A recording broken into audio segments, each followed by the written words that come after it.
हाय guys, हमारे YouTube channel में आपका फिर से स्वागत है। I hope you like my videos. If you like my videos please like share and subscribe our channel.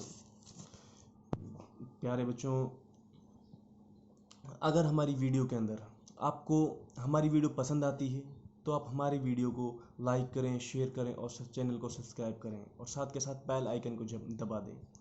अगर हमारी वीडियो के अंदर आपको कोई कमी नज़र आती है तो आप कमेंट करके ज़रूर बताएं। कमेंट बॉक्स में आप कमेंट करके ज़रूर बताएं। अगर हमारी वीडियो अच्छी लगी तो कमेंट करके बताएं। अगर हमारी वीडियो के अंदर कुछ कमी रही है तो वो भी कमेंट करके बताएं। तो गाइज़, हम शुरुआत करते हैं exercise 1.4 chapter first class 10th NCERT। प्यारे बच्चों, हमने लगभग ज़्यादातर चीज़ें इसके बारे में पिछली एक्सरसाइज के अंदर पढ़ ही ली हैं। यहाँ पर भी हमें क्या करना है कि रैशनल नंबर, इरेशनल नंबर के बारे में ही थोड़ा पढ़ना है। और रैशनल इरेशनल के बारे में वैसे तो हमने पिछली एक्सरसाइजों के अंदर पढ़ लिया है, बाकी यहाँ पर कुछ नया पैटर्न उनके लिए दिया गया है, फिर वो पढ़ लेते हैं हम थोड़ा। पहला क्वेश्चन पढ़ते हैं, without actually performing the long division state whether the following rational number will have a terminating decimal। क्या बताना है?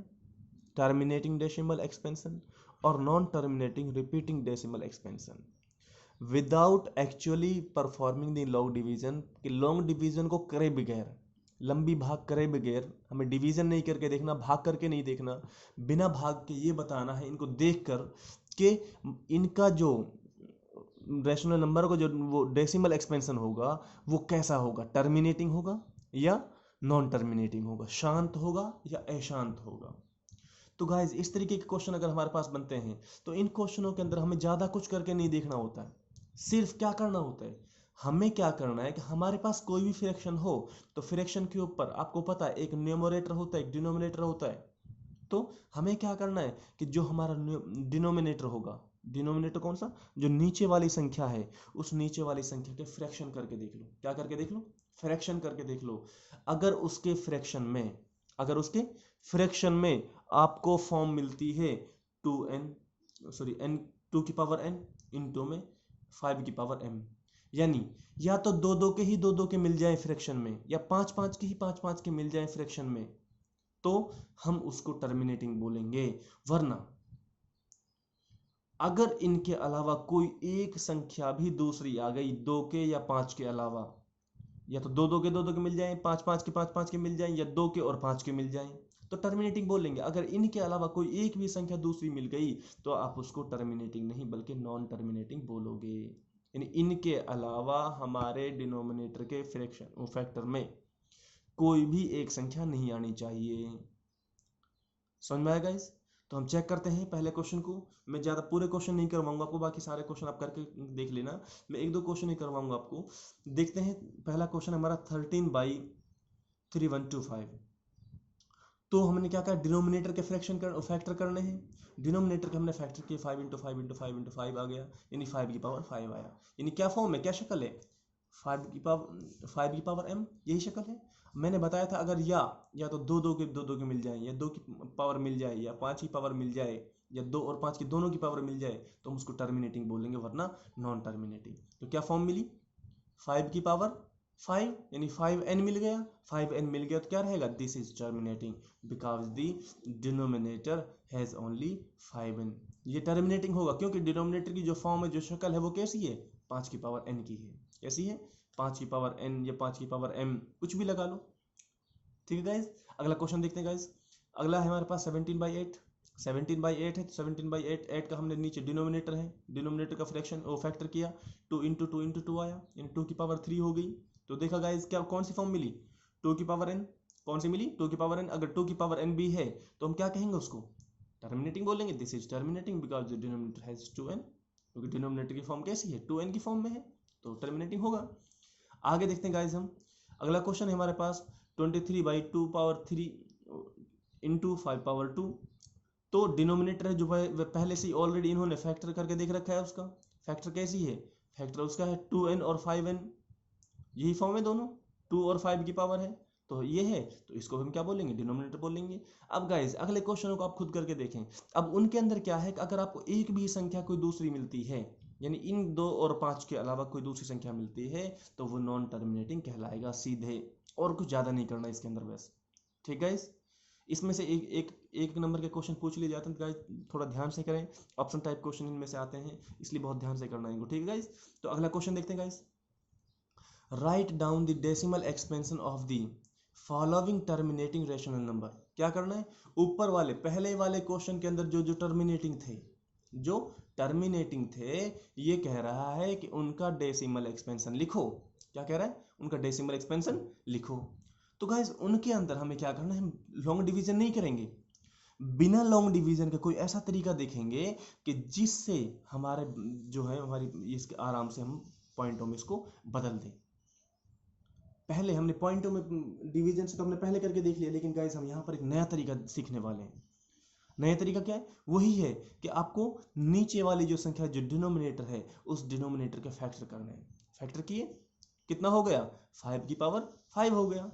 अब गाइस सोचें, हमारा एक प्लान हमें बनाना है इसके अंदर, अगर हमें यहाँ पे पॉइंट लगाने हैं तो उसके लिए एक आसान सा तरीका है कि हम नीचे इस संख्या को, नीचे वाली संख्या को 0 में बदल दें। किस में बदल दें, 100 में, 10 में, 1000 में, 10,000 में, ऐसे बदल दें उसको। तो उसके लिए हमें सोचना पड़ेगा, थोड़ा हमें प्लान बनाना पड़ेगा, कुछ अपनी तरफ से बदलाव करना पड़ेगा। तो वो प्लान क्या है, जैसे 5 है, अब 5 की किस नंबर से गुणा करें ताकि वो 10 बन जाए। क्या बन जाए, 10 बन जाए।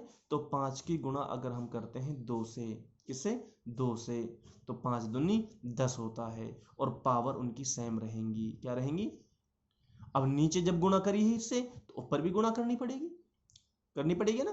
तो गाइस नीचे देखते हैं, नीचे 5 दूनी 10 हो गया, पावर कॉमन आ गई, और ऊपर वहां 2 की पावर 5 करी तो वो कितना बन गया, 32 बन गया। इन दोनों की गुणा करी ये आ गया, और इसकी यहाँ पे करी तो ये आ गया। 1 2 3 4 5, 5 जीरो है तो 5 नंबर से पहले ऊपर पॉइंट लगा दो, 1 2 3 4 5 लगा दिया पॉइंट, यहाँ पे आंसर हो गया बस गाइस। बस सिंपल, बहुत सिंपल है। बस आपको ये ध्यान रखना है कि इसके अंदर आपको जो है इस यहाँ पे जो आपका फैक्टर आता है उस फैक्टर को ऐसा देखो कि उसको 0 कैसे बना सको आप। उसके अंदर ये देखो उसको 0 कैसे बनाया जा सकता है। श्योर है, आपको पता है टर्मिनेटिंग कौन सा होगा, और इसके लिए भी अंदाजा है। टर्मिनेटिंग आपको पता है क्या होगा, जो 2n और 5m की पावर में होगा। या तो आपको यहाँ नीचे 5m मिलेगा, या आपको 2n मिलेगा, या तो आपको 5m मिलेगा या फिर आपको 2m मिलेगा। अगर 5m मिलता है तो 2m से गुणा कर दो, अगर 2n मिलता है तो 5n से गुणा कर दो, बस हो जाएगा, 0 में बदल जाएगा, 10 बन जाएगा उसका।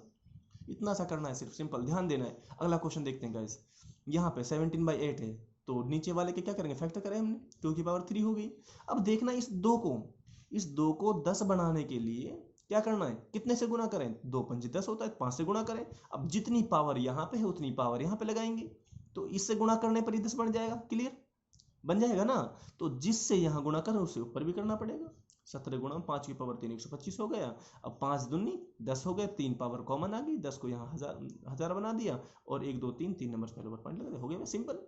आपको लॉन्ग डिवीजन करने की जरूरत नहीं गाइस, बिल्कुल भी लॉन्ग डिवीजन की जरूरत नहीं है आपको। अब गाइस अब हमारे पास में अब क्वेश्चन नंबर 3 जो बच रहा है, क्वेश्चन नंबर 3 जो बच रहा है, उस क्वेश्चन नंबर 3 के अंदर क्या है, क्वेश्चन नंबर 3 के अंदर हमें कुछ नई चीजें मिलने वाली हैं। और नहीं क्या, वो हमने पढ़ा दी पिछले एक्सरसाइज के अंदर, पढ़ा दिया हमने उनको। क्या है, हमें उसके अंदर चेक करना है इरेशनल नंबर और रैशनल नंबर। तो गाइज मैंने रैशनल और इरेशनल के लिए आपको 2 चीजें बताई थी। रैशनल नंबर पहली बात तो वो टर्मिनेटिंग होगा, शांत होगा। शांत है कोई फ्रैक्शन, वहां पॉइंटों में दे रखा है, डेसिमल फॉर्म में दे रखा है वहां पे क्वेश्चन नंबर 3 के अंदर। तो अगर वहां पे डेसिमल फॉर्म टर्मिनेटिंग है, शांत है, बार बार रिपीट आगे नहीं बढ़ रही, तो आप लगा लो रैशनल है। अगर रिपीटेड है, अगर टर्मिनेटिंग नहीं है तो रिपीटेड है, तो रिपीटेड के अंदर उसके अंदर देखो रिपीटेड एक ही संख्या बार बार आनी चाहिए, तो वो क्या है, रैशनल होगी। क्या होगी, रैशनल होगी। क्या होगी, रैशनल। और इरेशनल के लिए क्या बताया था हमने, नॉन टर्मिनेटिंग होगी, अशांत होगी। और नॉन टर्मिनेटिंग के साथ साथ में दूसरी खासियत क्या होगी उसकी, नॉन रिपीटिंग होगी। यानी वहां संख्याएं रिपीट नहीं हो रही, जैसे यहाँ पे 3 3 3 3 रिपीट हो रहा था, वहां पे संख्याएं अलग अलग होंगी, तो वो इरेशनल होगा। तो गाइस इतना ही बस, आज के लिए एक्सरसाइज 1.4 हमारी कंप्लीट हो गई है। तो इसके आगे गाइस हमें लगभग लगातार प्रैक्टिस अपनी करते रहना है, और अगली एक्सरसाइज के बाद में मिलते हैं अगली वीडियो में। तो गाइज़ अपना अच्छे ढंग से प्रैक्टिस करते रहें, बहुत अच्छे ढंग से मेहनत करें, बिल्कुल भी आपको ढील नहीं देनी है। लॉकडाउन लगा हुआ है तो लेकिन आपको घर पर पढ़ाई ऐसे ही करनी जैसे स्कूल के अंदर पढ़ाई कर रहे हैं। तो गाइज़ थैंक यू, बाय।